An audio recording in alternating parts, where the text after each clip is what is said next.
अस्सलाम वालेकुम गाइस। तो ये मेरी शुरुआत होती है बर्तनों से, क्योंकि रात को मैंने बर्तन मांजे नहीं थे, मेरी हो गई थी तबीयत ख़राब। तो क्योंकि इसलिए फिर मैंने सुबह के लिए रख दी थी। सुबह मैंने बिल्कुल बर्तन क्लीन कर दिए थे, और क्लीन बर्तनों के बाद आपको मालूम है सिंक साफ़ करना ज़रूरी होता है। जब तक सिंक साफ़ ना हो तो उसके बाद मज़ा ही नहीं आता। तो फिर यहाँ रख दी थी मैंने बिल्कुल चाय बनाने के लिए। चाय बनाने जब तक चाय बन रही थी तो फिर मैंने कर दिया था बिल्कुल बेड साफ़, क्योंकि रूम गंदा होता है। तो इसलिए फिर यहाँ मैंने करी थी फ़ैन गरम, क्योंकि चाय जब तक बन रही थी तो मैं कमरे वगैरह साफ़ कर आई थी, क्योंकि बरसात का टाइम है तो फ़ैन अच्छे आ नहीं रहे। तो उससे ये है कि ओवन में मतलब साफ़ हो जाते हैं एकदम खस्ता।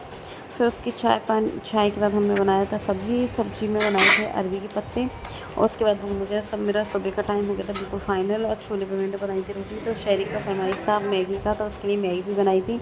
और हमारे पड़ोस में थी शादी, तो हम उसका दहेज वगैरह देखने गए थे, दावत पे आई थी, बट हम दावत खाने नहीं गए थे, क्योंकि ज़्यादा मतलब थोड़ा वैसा था नहीं, तो इसलिए हमने दावत कैंसिल कर दिया और हमने यहाँ दहेज का लिया था एन्जॉय।